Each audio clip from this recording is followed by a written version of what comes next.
Tremo em solidão, estamos sós. Quem vai por mim? Não sei lutar e a guerra vai chegar.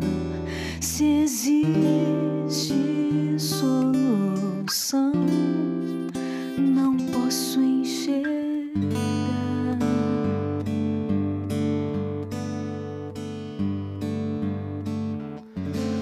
Ouvir não é assim, não estamos sós. Homens de paz irão lutar por nós. Do alto vem o seu poder. Eu peço ao general que abra o teu olhar para que possas ver.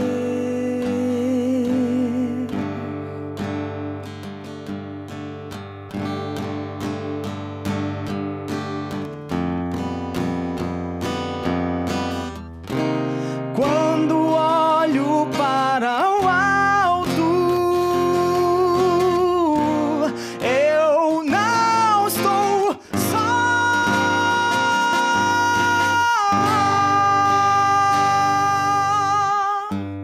Tu vês, eu vi poder sentir. Quem vê, quem vem, quem faz, sem mesmo batalhar, tudo virá paz.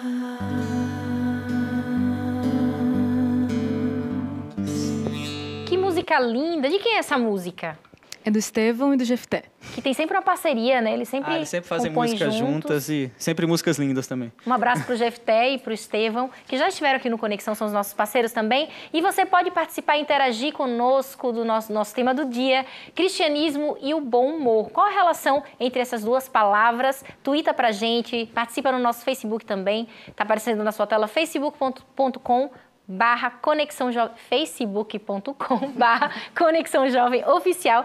E por falar em Facebook, eu quero mandar um abraço aqui para algumas pessoas, para a Jéssica Mendes, Adriana Cachoeira Silva, para a Carla também, a Cristiana Santos, estão conectadas com a gente. E a Flavinha Couto está participando do nosso tema. Ela fala que cristão tem que ser bem-humorado. Jesus é alegria e vida em abundância. Quem o segue tem que transmitir essa alegria e bom humor verdadeiros e sadios. Isso é importante, né? Imagina, você está carregando Jesus em sua vida e você anda triste e não é coerente, né?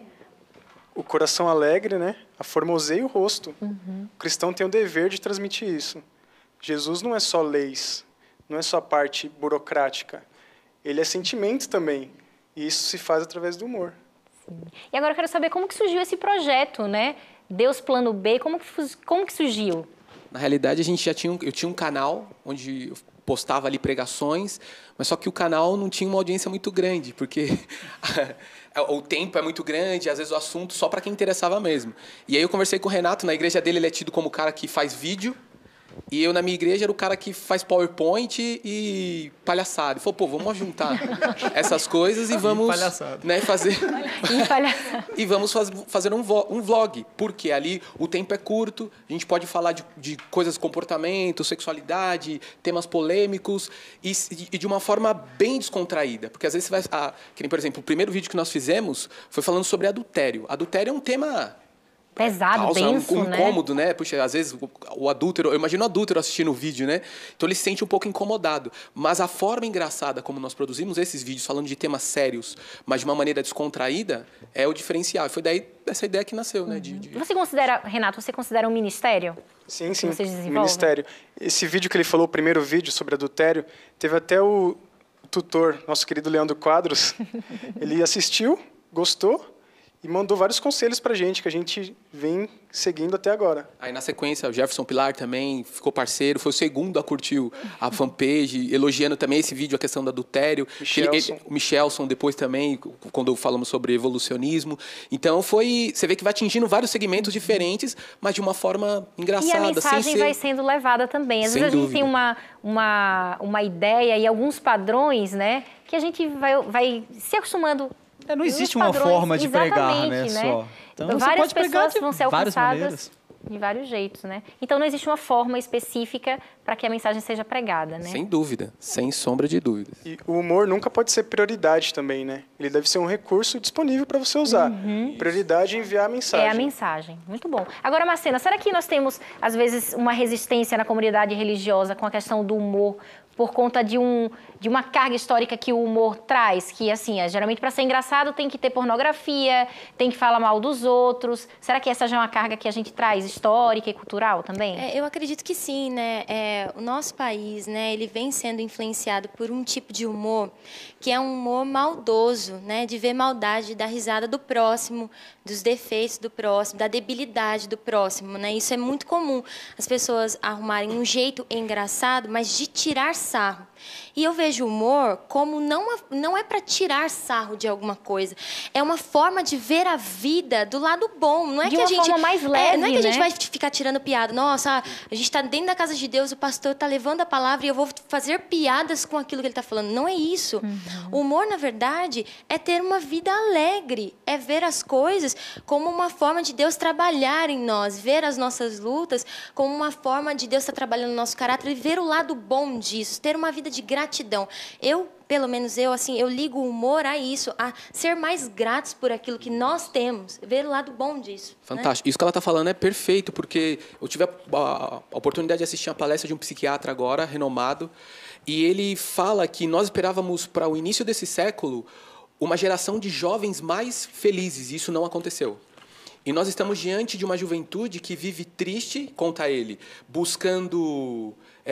para você ter prazer, você precisa ter muitos estímulos para ter poucos minutos de prazer. E ele diz que uma das razões de você ver hoje os stand-up crescendo, os programas de TV de humor crescendo, é devido a esse vazio que as pessoas procuram nesse suposto humor, que não é humor.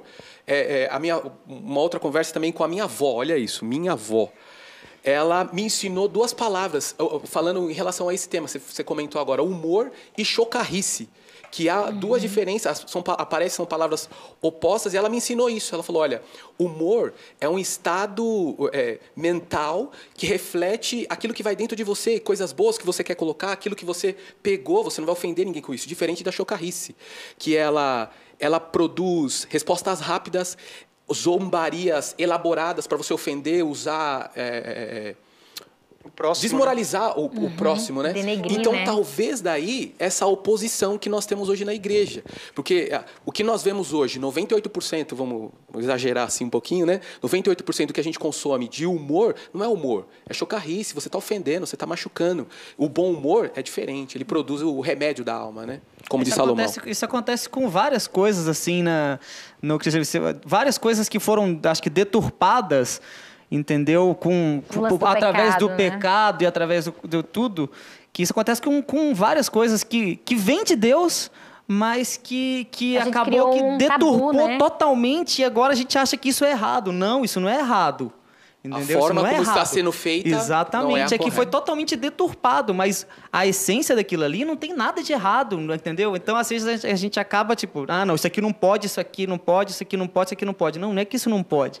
É que a gente está tão acostumado a ver... de uma forma errada. A gente está tão acostumado a ver aquilo de uma forma que é ruim, que acha que aquilo é errado, entendeu? Não, é a forma como estão usando aquilo que é errado. Entendeu? É verdade. E como saber, né? Qual que é como é que eu posso usar um parâmetro para saber como ter discernimento, né? se as minhas brincadeiras são chocarrices ou se são realmente humor. Eu acho que o humor cristão, principalmente nós que servimos a Cristo, o nosso humor glorifica a Ele. Jamais a gente vai falar algo que Jesus não falaria, entendeu? Eu acho que se a gente usar dessa forma, as nossas palavras, o nosso humor vai servir de bálsamo para o coração daquele que está triste, entendeu? E chocarrice não, chocarrice vai expor a pessoa ao ridículo, vai causar constrangimento. Então, se a gente quer usar o bom humor vem de Cristo. Quem serve a Cristo e conhece, tem esse bom humor, que é testificar a glória de Deus de uma forma alegre. É isso. E a gente só vai conseguir isso também através dele. Porque a gente, em essência, a gente é pecado, a gente é ruim. Então, por exemplo, se eu vejo uma pessoa tropeçando e caindo, minha primeira vontade é de rir. Entendeu? Por isso que eles fazem humor exatamente em cima disso. Porque isso tá dentro da gente, é entendeu? O instinto que vem tá na dentro hora, da né? gente, entendeu? E essas são migalhas, né? Exatamente. Isso não preenche, você então, vai rir assim, do outro e vai continuar vazio. Exatamente, não te transforma em nada, não te faz nada. Então, assim, essa transformação da gente saber o que é certo, o que é errado, a gente não vai saber o que é certo, o que é errado. A gente só consegue ver isso através dos olhos de Deus, entendeu? Então, assim, só usando ele realmente, só usando, não sei a palavra lente, certa, né? exatamente, mas Como lente de aumento. Deus que tem que fazer essa transformação na gente, porque a gente não vai conseguir identificar o que é certo, o que é errado, e isso para tudo na nossa vida, né? E é o seguinte, Deus Plano B traz uma nova leitura do que é graça para você através do humor. Confira. Graça? Que graça? A irmã Graça? Isso não tem graça. Quem? A irmã Graça? Não, a graça.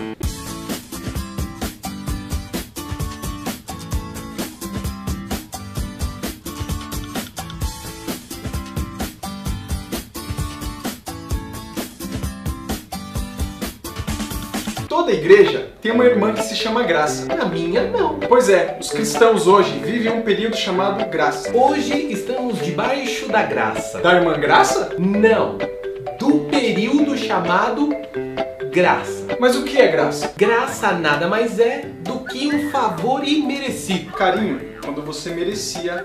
Graça é como se fosse aquela dívida infinita que você tem com um cartão de crédito e eles te ligam dizendo: Senhora, a sua dívida infinita foi paga. Dona da Coopercard achou graça ante a senhora, mesmo a senhora sendo uma caloteira. Ou seja, Papai do Céu te ama tanto que a sua graça aceita você do jeito que você é. Se eu for gay, Ele te aceita. se eu for punk, Ele te aceita. se eu for um assassino, Ele te aceita. ai gato, se eu for prostituta, Ele te aceita.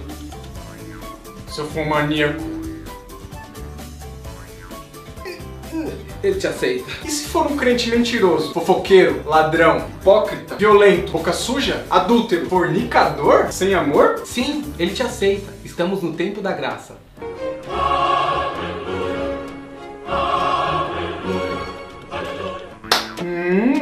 Isso é muito bom. Não tão assim. Ei, como assim? Muitas pessoas estão abusando desse favor. Como você se sentiria sabendo que alguém morreu no seu lugar e por sua culpa? Será que seria a mesma pessoa e cometeria os mesmos erros? Alguém morreu por seus erros. E você vai continuar vivendo a mesma vida errada? Amigo, a graça ela não é um passaporte para o pecado. Ela é o meio providenciado para que você não continue vivendo a mesma vida errada, né? A graça verdadeira, quando aceita, ela te transforma. Quando a graça te transforma, você deixa de ser dessa pessoa. Aquele que roubava, ele não rouba mais. O que transava com a namorada, não transa mais. O que era mentiroso, não mente mais. O que era soberbo, não é mais. Percebe? Mas alguém talvez possa estar pensando: Onde abundou o pecado, superabundou a graça. é verdade, mas a graça, ô cara de concha, não é passaporte pro pecado para você continuar vivendo a sua vida de adultério. Ela nada mais é do que um meio de transformar você. A graça, ela tem como objetivo constranger você. Como está escrito, o amor de Deus nos constrange. Então para com essa vida de hipocrisia. Santinho na igreja, capeta na facu, né? Fica pagando de crentinho e assistir o Rock in Rio? Fica curtindo fanpage que não condiz com o caráter de um cristão. Por isso entenda, a graça existe para transformar a sua vida. Se ela não está transformando, ela é uma graça barata e não foi conseguida com o sofrimento de Cristo Jesus na cruz. Deus Plano B hoje aqui no Conexão é uma forma, de fato, de esclarecimento e de pregação do evangelho mesmo, né? Sem dúvida, como o Douglas acabou de falar mesmo. É uma forma, vamos dizer, nova, mas que se torna contextualizar algumas coisas que já são verdades passadas. Então, é uma maneira alegre de você comunicar esperança, de falar de boas coisas, sem ser chato, né? Sem ser chato, né? Sério, aquele negócio tal. Muito... É gratificante, assim, esse trabalho. Como que vocês pensam os temas, Renato? É esse que nós acabamos de ver sobre a graça. Como que vocês vão pensando? Nós começamos bem amadores, né? Os roteiros, quem planeja é o querido Wesley. Eu fico com a parte de edição. Mas tanto o roteiro como a edição, a gente vai ajudando um ao outro. E sempre fundada na Bíblia e nos livros de Espírito de Profecia. A maioria das coisas a gente se inspira no que a gente vive mesmo. Na igreja, a vida pessoal, que nem, por exemplo, sou casado. Apesar de ser jovem, sou casado, né? Então, e você vive muitas coisas engraçadas na vida de casado. Cada mico que você paga dentro de casa, e eu gosto de escrever bastante. E aí você vai criando em cima daquilo que você vai vivendo. Você vê uma situação que você passou num restaurante, na igreja, numa viagem, e você começa a escrever sobre aquilo. E você vai perceber que outras pessoas vão se identificar também com isso, o que potencializa também aquilo, porque a identificação é algo muito forte. Ela vê uma situação, ela fala, puxa, já passei por isso. E o que torna também esse laço torna uma pregação mais dinâmica, né? Negócio mais vivo. Sabe o que eu estava pensando aqui? Que a sociedade está tão invertendo os valores que, às vezes, quando você é uma pessoa de bem com a vida, uma pessoa que você sorri para todas as outras, você, às vezes, não é levado a sério em determinados ambientes. Por exemplo, um ambiente acadêmico. Se você não é sisudo, se você não tem uma postura, né? Provavelmente, você ri demais e dá gargalhada, você, de repente, não vai ser bem visto. Então, tem determinados ambientes que, se você não tiver uma postura séria e sisuda, você não é bem visto, você não passa credibilidade, né? E seria exatamente o contrário. O que vocês pensam sobre isso? O humor tem um poder, uma ferramenta muito grande de quebrar objeções, né? Um sorriso ali é a janela da alma. Você consegue transmitir várias coisas com um simples sorriso. Quer falar, Douglas? Eu? Esse rapaz gosta de falar aqui. Né? Ele gosta de falar aqui. Silêncio, não. Eu sou tímido, não falo muito, não. Então, vamos fazer o seguinte. Vamos pensando, vamos para um rápido intervalo. Daqui a pouquinho estamos de volta no nosso último bloco. Não sai daí. Até já.